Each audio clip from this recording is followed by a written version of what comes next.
Hello students, welcome to digital Pathshala channel. मैं हूं आपका समान्य सर बच्चा और हम लोग आज डिस्कशन करने वाले हैं जो हमने 3 दिन पढ़ाई करी है डेरिवेशन से रिलेटेड।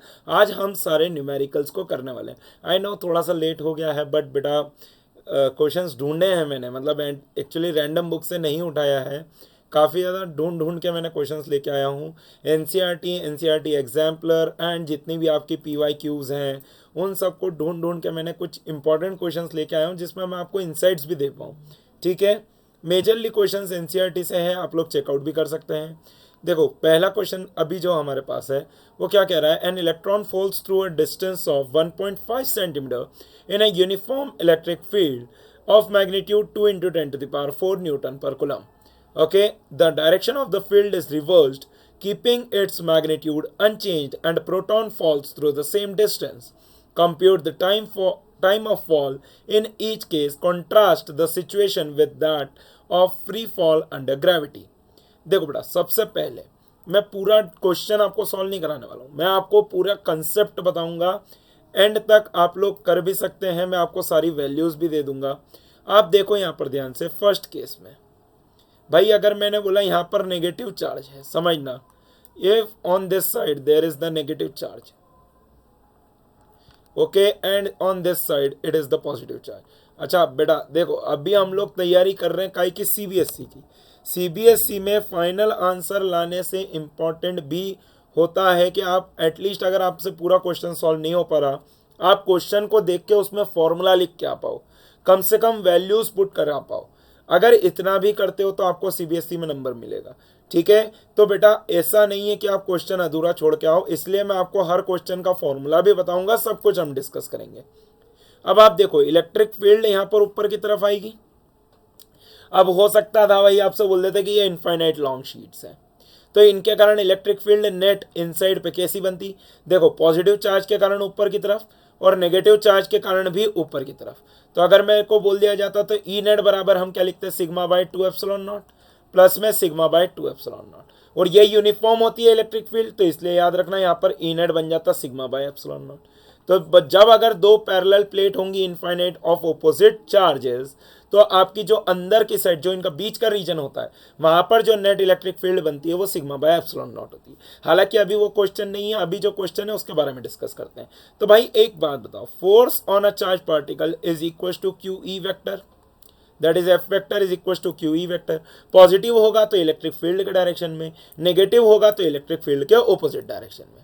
अब आप देखो, जैसे कि ये क्वेश्चन में दे रखा है, इलेक्ट्रिक फील्ड आपके पास ऊपर की तरफ आ रही है और ये इलेक्ट्रॉन आपका उस पर डाउनवर्ड डायरेक्शन में फोर्स लगेगा। क्यों? बिकॉज इलेक्ट्रॉन पे चार्ज होता है minus E, that is equal to minus का ई। अब मैं इसका लिखूंगा एम ए बराबर माइनस का ई। ठीक है, तो एक्सेलरेशन बराबर कितना आ जाएगा, माइनस का E by M. So this is the acceleration of particle, charge particle.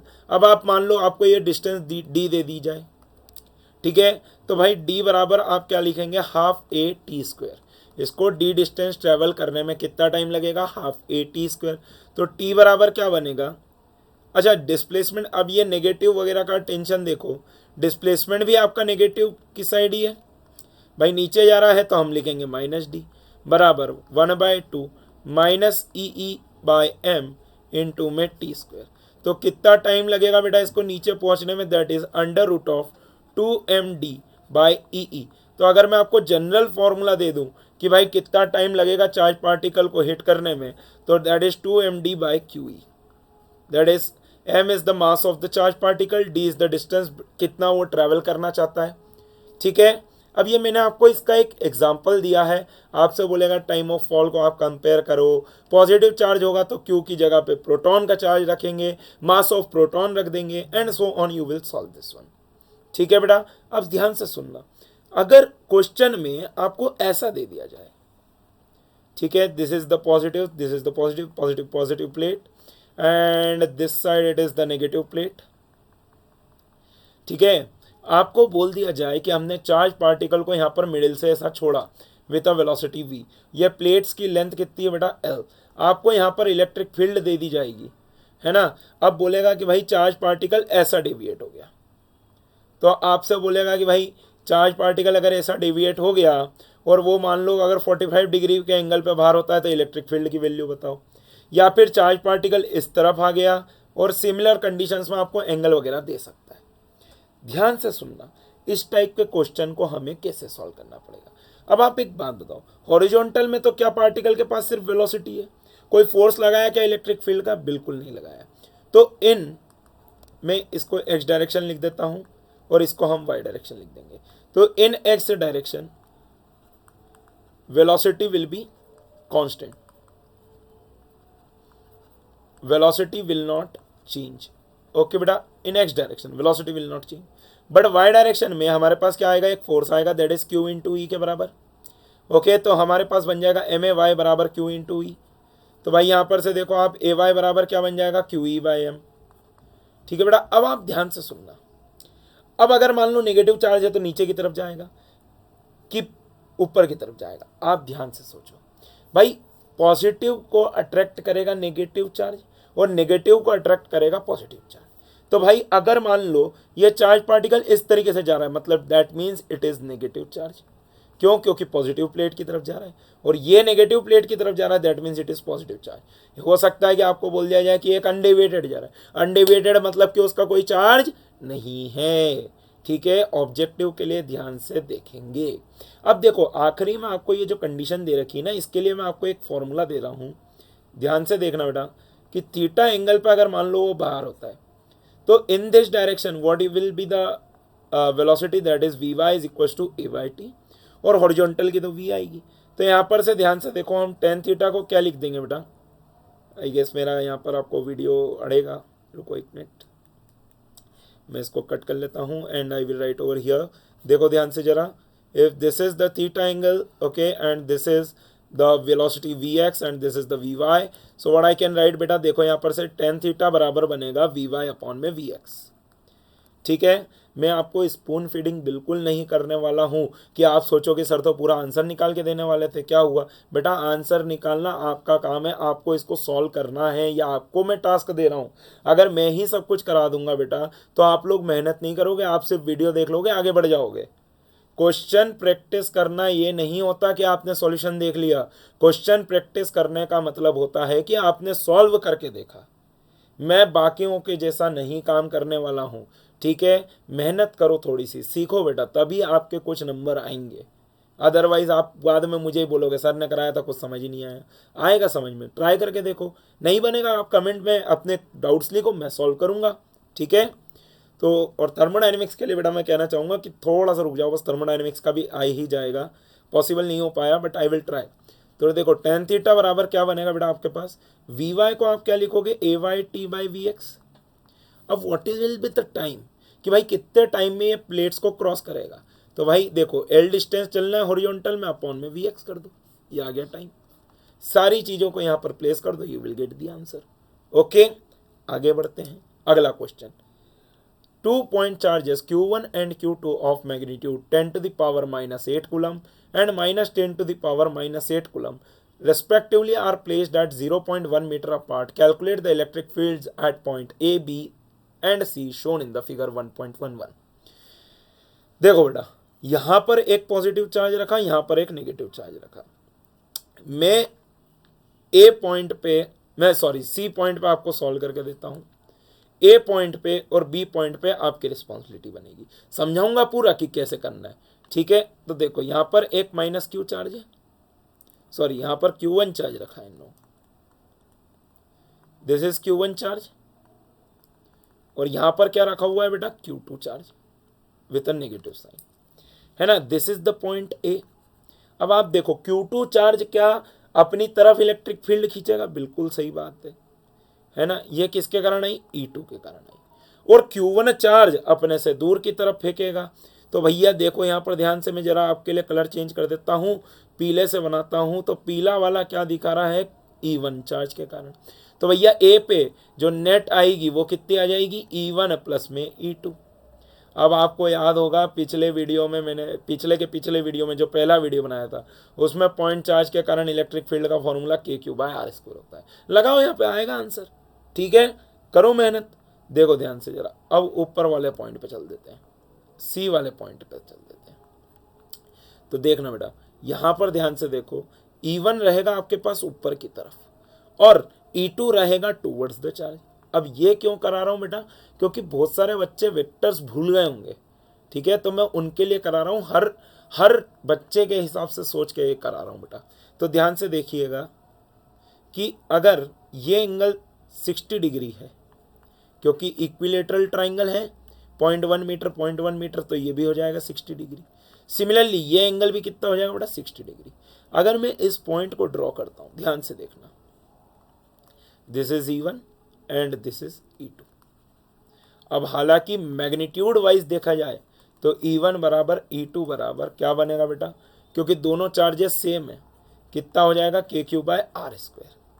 Charges same है तो ये लगा रहा हूँ, सेम नहीं होते तो बिल्कुल अलग अलग आता, KQ1/R² और KQ2/R², मैग्नीट्यूड वाइज। अभी भले ही आपको लिखना हो तो लिख लीजिए कि E1 बराबर बनेगा KQ1/R² और E2 बराबर बन जाएगा KQ2/R²। ठीक है बेटा, अब मैंने मान लिया इसको, मान लो E के बराबर, ठीक है। अब आप ध्यान से देखो दोनों के बीच का एंगल कितना रहा, 120 डिग्री। मैंने आपको वेक्टर सम का फॉर्मूला दिया था, दैट इज E नेट बराबर √of E1² plus E2² plus में 2E1 E2 cos theta, that is the angle between the two charges. Okay, तो यहाँ पर से देखो E नेट बराबर क्या बनेगा, √of E² plus E² plus में 2E² cos 120 डिग्री।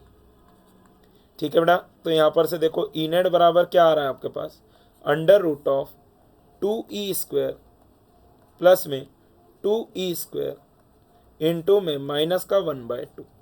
तो देखो 2 से ये 2 को कैंसिल आउट कर सकते हैं, तो यहाँ पर से देखो E नेट बराबर क्या बन रहा है हमारे पास, √ऑफ 2E² माइनस E²। तो यहाँ पर से देखो E नेट बराबर कितना आ रहा है बेटा, E कितना आ रहा है, E। अब ध्यान से देखो अगर मैं C पॉइंट पे E निकालना चाहूँ तो वो क्या बनेगा, KQ/R²। ध्यान से देखेंगे E बराबर बनेगा KQ, अच्छा जस्ट अ मिनट, ये हो सकता है आपको नहीं दिखे, बस ये सॉल्विंग ही करिए बेटा, यहाँ तक का तो आपको वैसे भी दिख ही जाएगा। cos 120 की वैल्यू कितनी होती है, -1/2। ठीक है, तो अब यहाँ पर से आप देखो K की वैल्यू होती है 9 × 10⁻⁹, Q की वैल्यू कितनी होती है बेटा, 10⁻⁻8 अपॉन में R²। R क्या होगा भाई, आप जब ये वाले पॉइंट पे निकाल रहे हो तो दोनों चार्ज से दूरी कितनी आ रही है, 0.1 का स्क्वायर। ओके, तो E बराबर क्या बनेगा बेटा, देखना ध्यान से, 9 × 10, ओके सॉल्व कराए, अपॉन में 0.01 बना, और ये काय में आएगा, न्यूटन पर कूलम। तो इलेक्ट्रिक फील्ड बराबर क्या बन रही बेटा, 9000 न्यूटन पर कूलम। ओके, आपको बोल देता कि भैया मैंने मान लो सी पॉइंट पे एक चार्ज रख दिया, तो वो चार्ज पे फोर्स निकालो, तो F बराबर क्या लगाना है हमको, सिर्फ और सिर्फ QE। अरे बोलो आया नहीं आया, ठीक है आगे चलते हैं। The electric field components in figure 1.24 are Ex is equals to alpha x to the power 1/2 Ey and Ez equal to 0, in which alpha is equals to 800 Newton per coulomb meter to the power 1/2. Calculate the flux through the cube. And B, the charge within the cube. Assume that alpha is equal to 0.1. Okay, sorry, A equal to 0.1।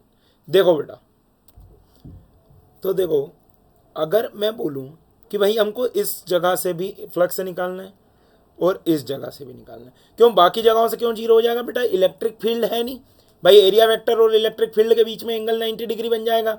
तो मैंने आपको flux का formula दिया था, that is E vector dot A vector. तो flux बराबर हो जाएगा 0 if area vector and E vector are at 90 degree. ठीक है बेटा, ध्यान से समझना। अब अगर मैं पहली वाली सरफेस को 1 लिख देता हूँ और इसको 2 लिख देता हूँ, तो what is the electric field eight 1। तो 1 पे अगर मुझे इलेक्ट्रिक फील्ड निकालनी है तो भाई इलेक्ट्रिक फील्ड की पहले तो जनरल इक्वेशन लिख लेते हैं। क्या दे रखी है हमको, 800 x टू द पावर, मतलब √x ले लेते हैं। तो भाई आप देखिए कि अगर मैं बोलूँगा फॉर 1, तो यहाँ पर से देखो electric field at that point is 800 √A। X की वैल्यू कितनी आ जाएगी बेटा, ए के बराबर। ठीक है, एक्स की वैल्यू आपको कितनी दे रखी है, ए के बराबर। अब ए आपको कितना दे रखा है, 0.1 मीटर।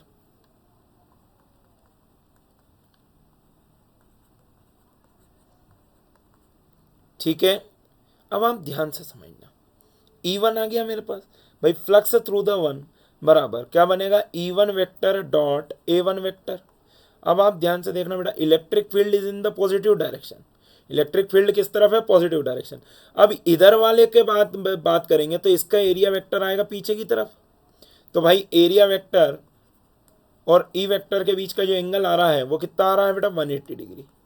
तो यहाँ पर से देखिए φ1 बराबर क्या लिखेंगे, 800 रूट 0.1 इंटू में area 1 that is a square into में कॉस 180 डिग्री।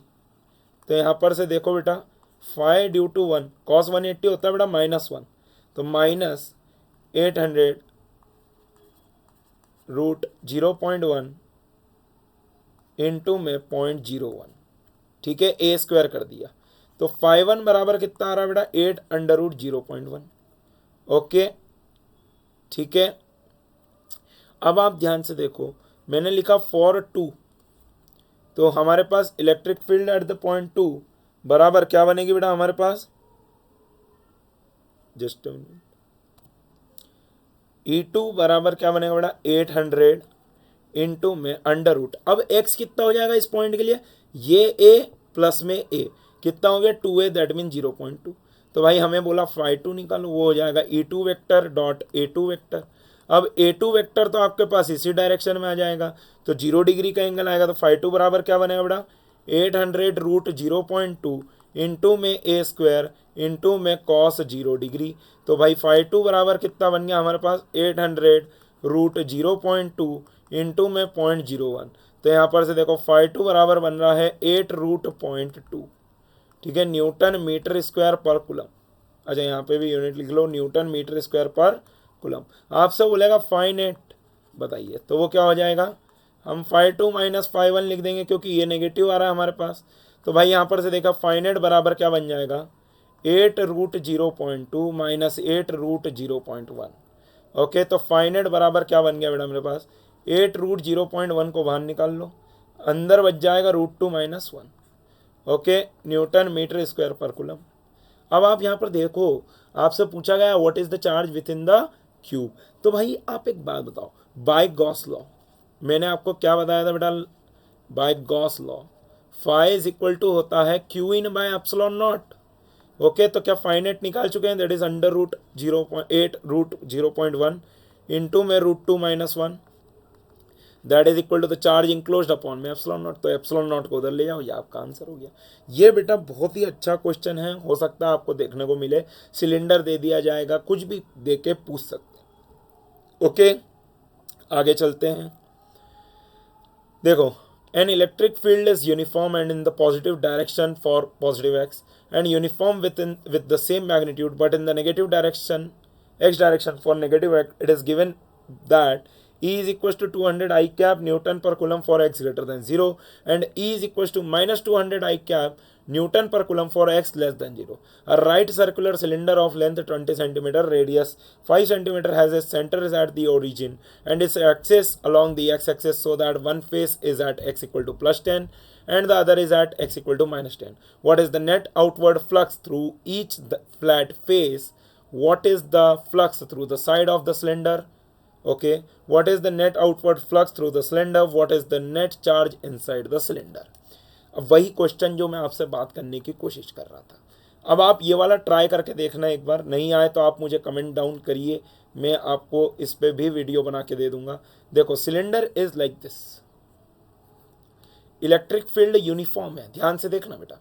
अब आप देखो इलेक्ट्रिक फील्ड किस डायरेक्शन में, यहाँ पर मैं येलो को बना देता हूँ, electric field x greater than 0, तो इस डायरेक्शन में इस तरफ है, कितनी है 200 आई के, और इस डायरेक्शन में इस तरफ है, कितनी है माइनस का 200 आई के। अरे तो भाई माइनस लगाने की जरूरत नहीं क्योंकि डायरेक्शन ऑलरेडी बना दी, इस साइड तो नेगेटिव x होता है, सबको मालूम है, बोलो यार ये सुनो। अब आप देखो, ये वाले का जो एरिया वेक्टर आएगा वो इस तरफ आएगा और ये वाले का जो एरिया वेक्टर आएगा वो इस तरफ आएगा। तो भाई मैंने बोला इसको 1 लिख देते हैं, इसको 2 लिख देते हैं। तो 5 कितना आ रहा है हमारे पास, देखना बेटा 200 इंटू में ये वाले का एरिया वेक्टर, अरे यार ये तो पाई आर स्क्वायर हो गया। ओ समझ में आया नहीं आया, R is the radius of the cylinder, yes और नो, बहुत ही बढ़िया। और फाई टू कितना आ जाएगा, अरे भाई इसकी भी इलेक्ट्रिक फील्ड इस तरफ, एरिया वेक्टर भी उस तरफ, तो डायरेक्टली क्या कर दोगे 200 इंटू में पाई आर स्क्वायर, बोलो हाँ कि ना, दोनों आ रहे पॉजिटिव, यस और नो। तो भाई मैंने बोला फाइनेट निकालो, फाइनेट करेंगे तो कितना आ जाएगा 5 प्लस में 5 कोई भी नेगेटिव नहीं है, तो this is the net outward flux. अरे आया नहीं आया समझ में, बोलो भाई बेटा समझ में आया कि नहीं आया। अब आप देखो ध्यान से, आपसे बोलेगा साइड फेस से बताओ, तो यार इसका एरिया वेक्टर आएगा perpendicular to the electric field, तो साइड से कितना हो जाएगा 0, समझ में आया कि नहीं आया, साइड फेस से कितना हो जाएगा 0। आपसे बोलेगा नेट चार्ज बताओ, तो फाइनेट बराबर आप क्या लिख देंगे Q in by epsilon not. बोलो यार समझ में आया नहीं आया, आगे बढ़ते हैं, सॉल्व करना है सबको, सबको सॉल्व करना है ये अच्छे से, बोलो यार ठीक है आगे बढ़ते हैं। 4 point charges QA equal to QB equal to QC equal to QD are located at the corners of a square of side ABCD of 10 cm. What is the force on a charge 1 microcoulomb placed at the center of the square? बेटा ये मैं आपके लिए छोड़ूंगा, मैं आपको बस पूरा हिंट दूंगा इसके बारे में कि कैसे करना है हमको सॉल्व। ध्यान से देखेंगे सभी लोग, this is the square, okay this is the square ABCD, ABC and this is D। Okay मैं बोलता हूँ इसको आप फोर्स की जगह पहले इलेक्ट्रिक फील्ड के लिए सॉल्व करो। भाई आपको क्या रखना है, सेंटर पे रखना है चार्ज, ठीक है, तो मैंने बोला सेंटर पे पहले इलेक्ट्रिक फील्ड निकालो। भाई QA पे आपने क्या रखा है 2 माइक्रोकूलम चार्ज रख दिया, B पे आपने कितना रखा -5 माइक्रोकूलम चार्ज रख दिया, बहुत बढ़िया शाबाश। C पे आपने कितना चार्ज रखा है 2 माइक्रोकूलम, बहुत ही बढ़िया। और D पे आपने कितना रखा बेटा -5 माइक्रोकूलम, है ना। अब आप देखो यार एक बात समझो, कॉमन सेंस से सोचो, ये दोनों, इसके कारण इलेक्ट्रिक फील्ड उस तरफ और इसके कारण इलेक्ट्रिक फील्ड इस तरफ, क्या ये दोनों बराबर होंगे, कैंसिल आउट हो जाएंगे, बोलो यार यस और नो।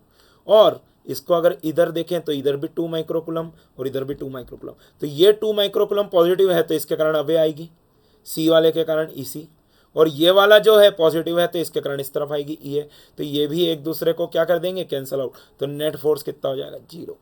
सोचो, think and comment if you have any doubt. आगे बढ़ते हैं बेटा। A system has two charges QA equal to this and QB equal to this located at the point respectively. What are the total charge and electric dipole moment of the system? भाई आप एक बात बताओ, आपके पास QA दे रखा है, this क्या coordinates दे रखे हैं 0, 0, -15। तो मैंने बोला जेड एक्सिस को हॉरिजॉन्टल बना लो, जरूरी है क्या हर समय एक्स को ही बनाएंगे, नहीं, अरे बोलो हाँ कि ना। तो यहाँ पर से आपने इधर कर दिया और ये हो गया QB कितने पे दिया हुआ है बेटा 0, 0, +15, बहुत ही बढ़िया शाबाश, सेंटीमीटर में दिया हुआ है, ये ध्यान रखना है बस अपने दिमाग में। यहाँ पर चार्ज कितना है 2.5 × 10⁻⁷, और यहाँ पर कितना चार्ज है -2.5 × 10⁻⁷। भाई what is the charge net, मैंने बोला था चार्ज कैसा होता है एग्जैक्टली ऐड कर सकते हैं, तो आप क्या करोगे QA + QB कर दोगे, समझ में आया नहीं आया बेटा। तो क्यू नेट बराबर क्या बन जाएगा -2.5 × 10⁻⁷ प्लस में 2.5 × 10⁻⁷, नेट निकालेंगे आ जाएगा 0। अरे बोलो आया नहीं आया। आपसे बोल सकता है कि अगर हमने एक गॉसियन सरफेस में एक डाइपोल को रख दिया तो what is the flux will be 0। समझ में आया नहीं आया, बोलो यार क्वेश्चन ऑब्जेक्टिव में आ सकता है, ध्यान रखेंगे सभी लोग, ठीक है। आपको बोला डाइपोल मोमेंट बताओ, डाइपोल मोमेंट क्या होता है, charge multiply by the distance between the charges. हमने 2a लिया था डेरिवेशन में, तो 2a हो जाएगा, a की वैल्यू 15 दे रखी, आया नहीं आया समझ में। तो भाई डाइपोल मोमेंट आप देखेंगे ध्यान से, तो डाइपोल मोमेंट को भाई डायरेक्शन भी देना पड़ेगी, तो मैग्नीट्यूड आएगा यहाँ से, तो P बराबर चार्ज कितना है 2.5 × 10⁻⁷ इंटू में distance between the charges that is 30 into में 10⁻⁻2, सेंटीमीटर को मीटर में कन्वर्ट करा इसलिए 10⁻⁻2। तो आप यहाँ पर से देखो P का जो मैग्नीट्यूड आ रहा है वो कितना आ रहा है बेटा 75 इंटू 10⁻⁹, ठीक है, क्या हो जाएगा कूलम मीटर। अब आपसे बोलेगा कि डायरेक्शन भी बताओ, तो भाई पॉजिटिव चार्ज इधर है, नेगेटिव चार्ज इधर है, direction will be in this direction, तो -z आ रहा है, तो P वेक्टर बराबर क्या बनेगा बेटा 75 into 10⁻⁹ coulomb metre in the -k cap direction. आया नहीं आया समझ में? बोलो यार बेटा, आगे चलते हैं। सब पॉज करके इसको सॉल्व भी करके देखते जाओ ताकि आपको समझ में आएगा।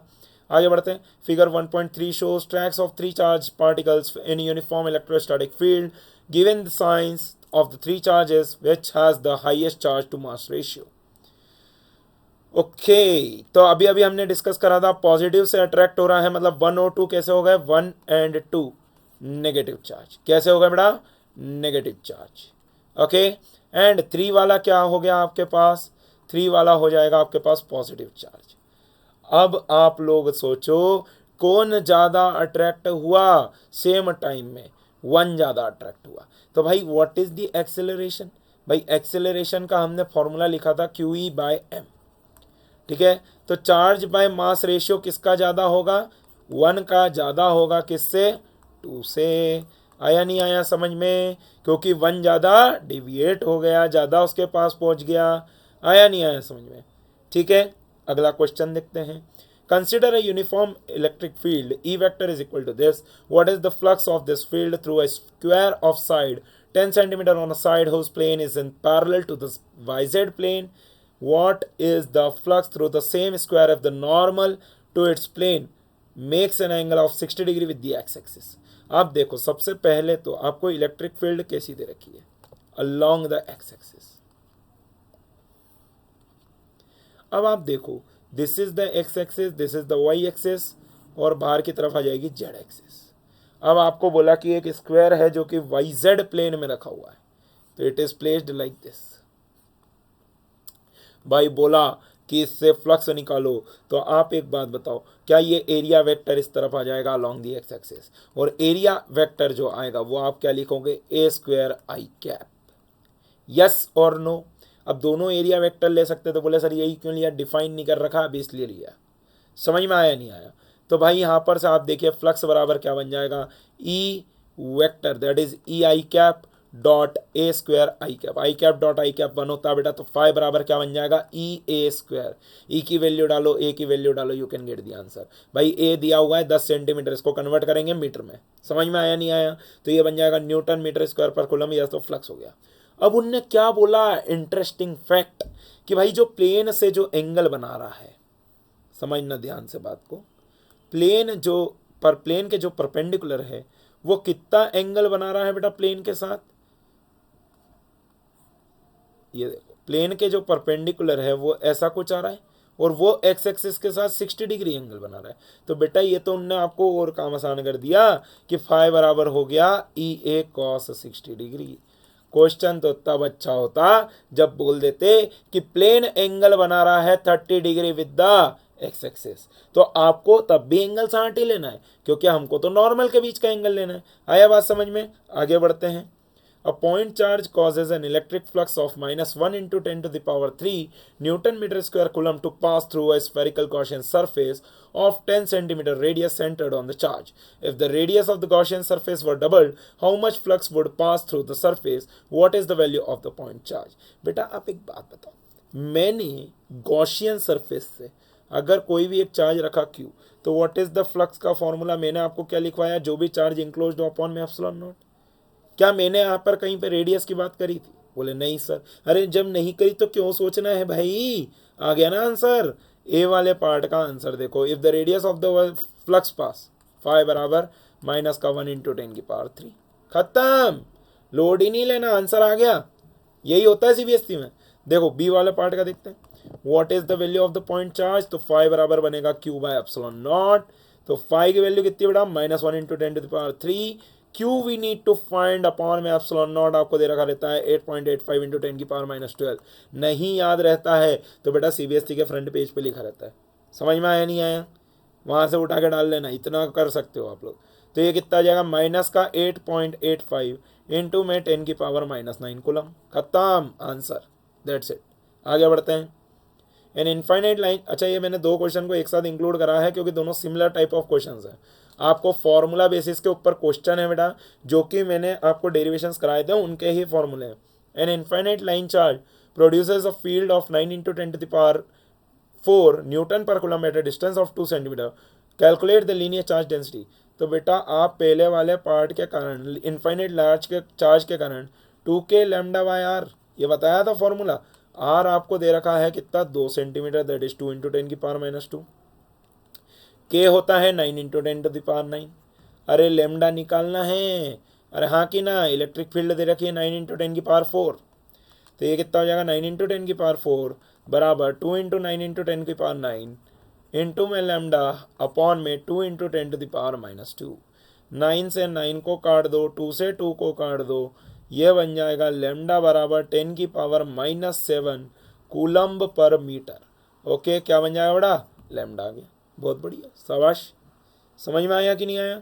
अब दूसरा क्वेश्चन क्या कह रहा है, 2 large thin metal plates are parallel to close each other on their inner surfaces. The plates have surface charge densities of opposite signs and magnitude 17 into 10⁻22 coulomb per meter square. What is E in the outer region of the first place, in the outer region of the second plate, between the plates? आप ध्यान से देखो, दोनों positive charge plates हैं, infinite लेनी है ना। मान लो इसको 1 लिख देते हैं, इसको 2 रीजन लिख देते हैं, इसको 3 रीजन लिख देते हैं। आप देखो फर्स्ट वाले में सब दोनों पॉजिटिव प्लेट्स हैं, दोनों पे पॉजिटिव चार्ज है, समझना। फर्स्ट वाले रीजन में ड्यू टू दिस प्लेट, इसके कारण इलेक्ट्रिक फील्ड इस तरफ आएगी, आया नहीं आया,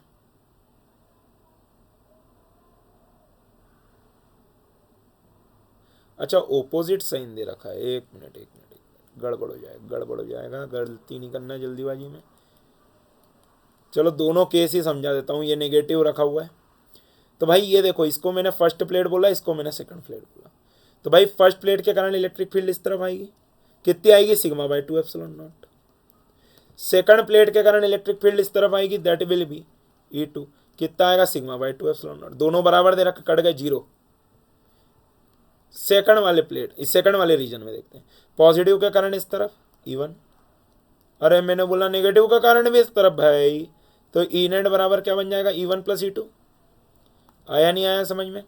तो भाई σ/2 epsilon naught plus σ/2 epsilon naught, σ/एप्सिलॉन नॉट बता चुका हूँ ऑलरेडी। सिमिलरली यहाँ पर देखो, पॉजिटिव के कारण इस तरफ, नेगेटिव के कारण अपने तरफ, कट गए 0। अगर दोनों पॉजिटिव होती तो 1 और 3 में 0 हो जाता। बता भी देता हूँ फिर से, कन्फ्यूजन नहीं छोड़ना है बच्चों किसी भी तरीके का, ये पॉजिटिव, ये पॉजिटिव, ये भी पॉजिटिव, तो भाई इसके कारण भी इस तरफ, इसके कारण भी इस तरफ 1 हो गया, ये 2 है, तो दोनों के कारण ऐड हो जाएंगी, यहाँ पर बनेगा σ/ε0। यहाँ पर आ जाएगी 1 के कारण इस तरफ, 2 के कारण इस तरफ, तो ये कितनी बन जाएगी, 0। यहाँ पर देखो 1 के कारण भी इस तरफ, 2 के कारण भी इस तरफ, कितनी बन जाएगी, σ/ε0।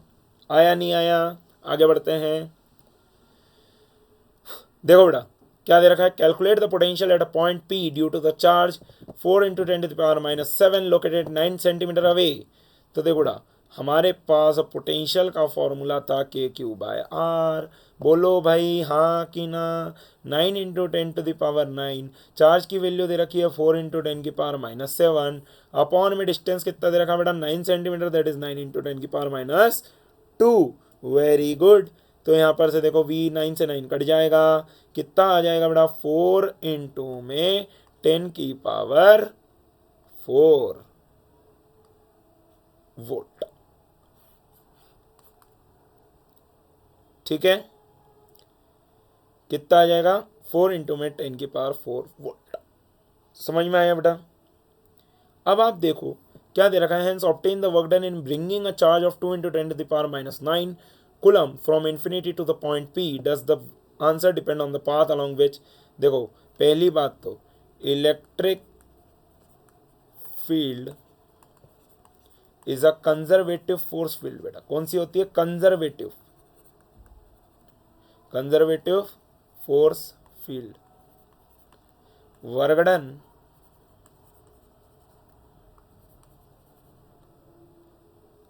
Does not depend on path followed. ये याद रखना, ऑब्जेक्टिव में आ सकता है। ठीक है, इलेक्ट्रिक फील्ड में कहीं पे से भी कैसे भी लेके आओ, चार्ज के ऊपर वर्क डन में कोई फर्क नहीं पड़ेगा, सिर्फ और सिर्फ इनिशियल एंड फाइनल पोजीशन पे डिपेंड करता है। तो भाई वर्क डन बराबर क्या बन जाएगा, QV, क्योंकि इनिशियल आपका हो जाएगा 0, इन्फिनिटी पे पोटेंशियल कितना होता है 0, इन्फिनिटी पे पोटेंशियल होता है 0।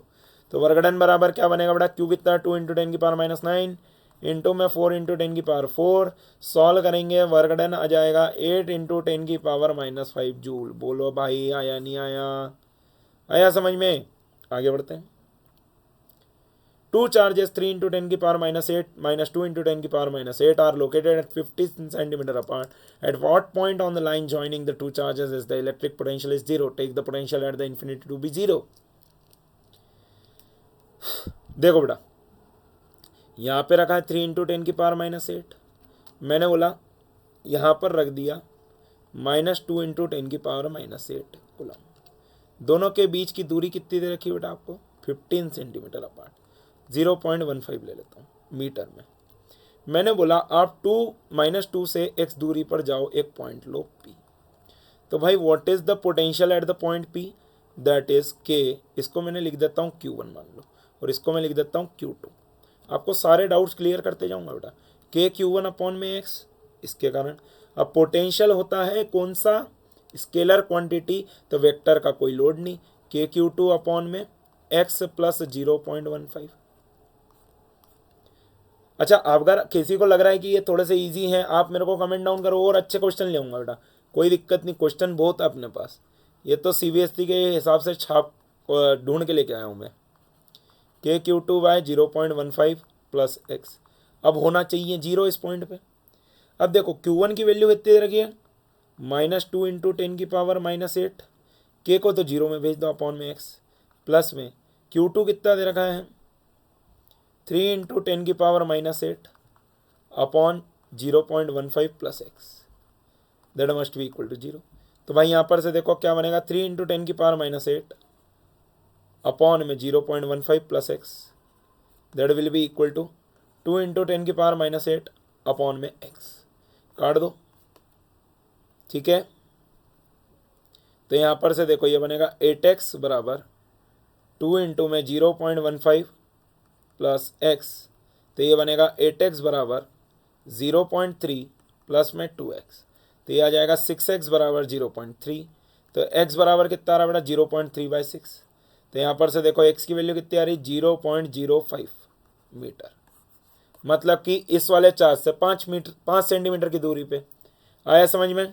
आगे चलते हैं। 4 charges are arranged at the corners of a square ABCD of side D as shown in the figure 2.15a.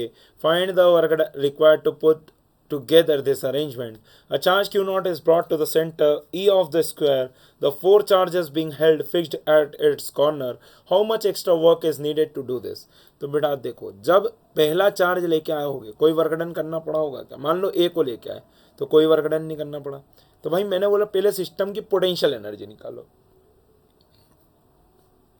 तो मैंने आपको सिखाया था हर चार्ज के साथ लेना है।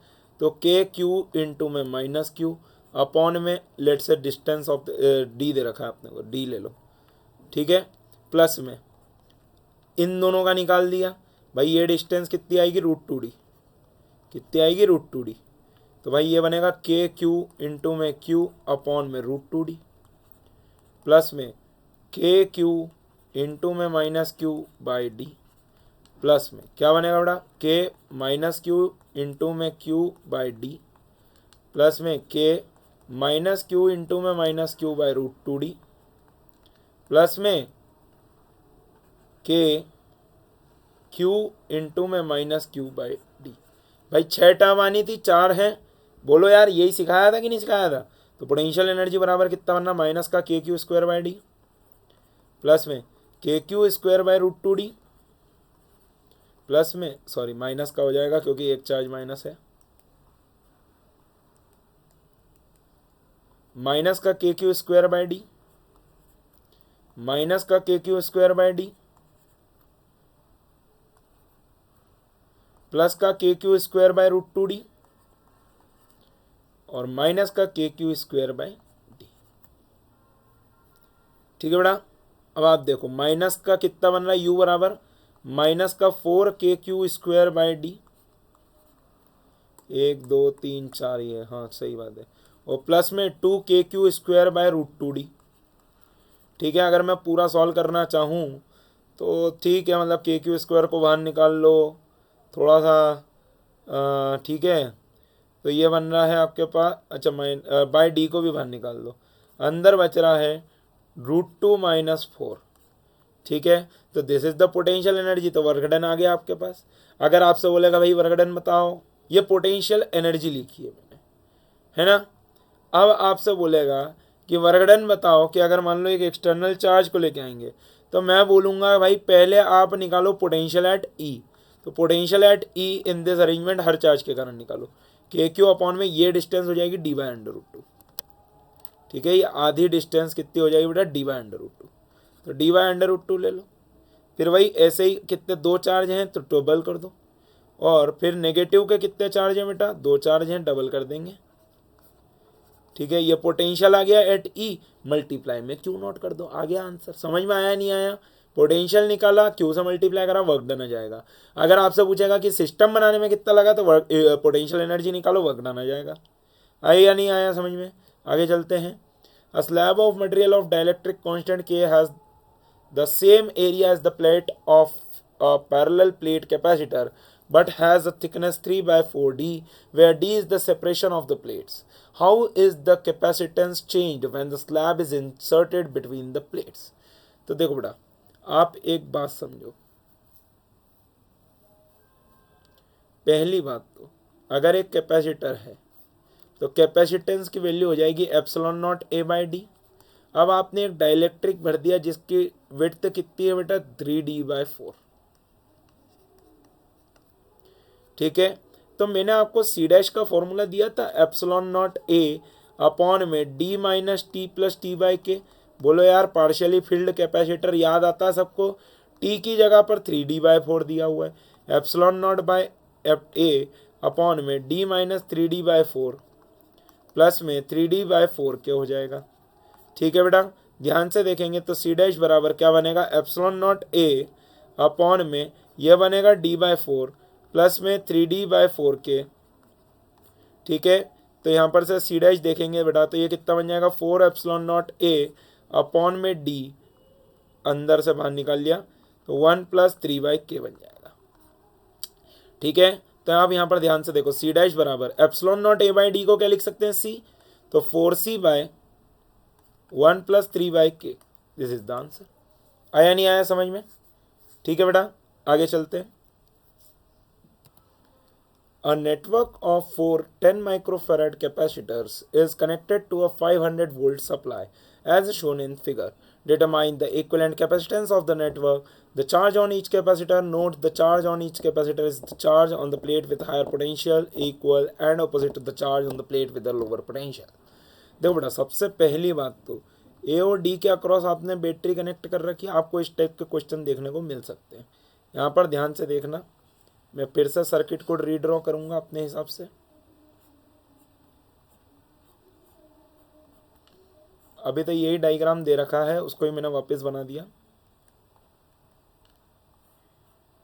अब आप एक बात समझो, ये वाले पॉइंट्स के अक्रॉस तो आपने बैटरी लगा दी है, तो भाई ये वाले 3 कैसे बन जाएंगे सीरीज में, ये वाले 3 कैसे बन जाएंगे सीरीज में, ठीक है। अब आप देखना ध्यान से, और ये वाला आ गया इनके पैरेलल, और यहाँ पर आपने कर दी बैटरी कनेक्ट, है ना। अब आप ध्यान से देखना, मैंने आपको क्या बोला था, सीरीज में जो इक्विवेलेंट बनेगा वो क्या बनेगा, 1/c इक्विवेलेंट बराबर 1/c1 + 1/c2 प्लस में 1/c3। तो 1/c इक्विवेलेंट बराबर क्या है, c1 c2 c3 1/10 1/10 1/10, ओके। तो c इक्विवेलेंट बराबर कितना आ रहा बेटा मेरे पास, 10/3 माइक्रोफैरड, ओके 10/3 माइक्रोफैरड, है ना। अब समझ में आया। अब ये वाला, ये तो सिर्फ सीरीज वाले का है। अब भाई ये पैरेलल में है, तो पैरेलल में सी नेट जो बनेगा वो क्या बनेगा भाई, ये वाला कैपेसिटेंस सी प्लस में इनका ये सी इक्विवेलेंट सीरीज, तो ये क्या बन जाएगा, सी इक्विवेलेंट सीरीज प्लस में सी। तो भाई सी नेट बराबर क्या बन रहा है आपके पास, 10/3 प्लस में 10। तो यहाँ पर से देखो सी नेट बराबर कितना बना मेरे पास, 40/3 माइक्रोफैरड। आपसे पूछा कि सब पे चार्ज भी बताना है, तो आप एक बात समझो, इस सिस्टम को आप इस तरीके से देख सकते हैं कि भाई यहाँ पर सी इक्विवेलेंट सीरीज लगा हुआ है और यहाँ पर एक कैपेसिटेंस सी लगा हुआ है। है ना। अब मैंने आपको क्या बोला था बेटा, पैरेलल में वोल्टेज सेम होता है, सीरीज में चार्ज सेम होता है। तो भाई यहाँ पर वोल्टेज कितना आएगा, 500 आएगा। तो इस पे मैंने चार्ज लिखा Q1, इस पे चार्ज लिख दो Q2। तो Q2 बराबर क्या बनेगा, C इक्विवेलेंट सीरीज इंटू में V। तो भाई Q2 बराबर कितना बन रहा है, 10/3 इंटू में 500। तो हमारे पास कितना आ रहा है बेटा, Q2 बराबर 5000/3 माइक्रोकुलम। ठीक है। और Q1 बराबर क्या आ रहा है बेटा मेरे पास, C इंटू में V। दैट इज Q1 बराबर क्या बनेगा, 10 इंटू में 500। तो यहाँ पर से देखो Q1 बराबर कितना बन रहा है, 5000 माइक्रोकुलम। तो यह हमारे पास आ गए दोनों के चार्ज। समझ में आया। आपसे C1 C2 C3 पूछेगा, तीनों पे चार्ज कितना आएगा, 5000/3, क्योंकि ये तीनों कैसे थे, सीरीज में, और सीरीज में चार्ज कैसा रहता है, सेम। और पैरेलल में चार्ज अलग अलग रहता है, लेकिन वोल्टेज कैसा रहता है, सेम। तो बेटा अभी ये वाले वीडियो को तो यहीं रोकते हैं, क्योंकि ये काफ़ी ज़्यादा लंबा होते जा रहा है। और कुछ क्वेश्चन बचे हैं, 10-12 क्वेश्चन और हैं, तो वो अगली क्लास में देखते हैं। आई होप कि आपको ये सेशन में मज़ा आया होगा, और अगर मज़ा आया होगा तो बेटा कमेंट कीजिए, अपने दोस्तों के साथ शेयर कीजिए, क्योंकि बेटा उनको भी आप बोलो कि पढ़ लें, क्योंकि CBSE बोर्ड आने ही वाला है। समझ में आया। तो थैंक यू फॉर वॉचिंग बेटा, keeps watching the videos, please like and subscribe. Thank you so much, will back again. Okay, bye bye.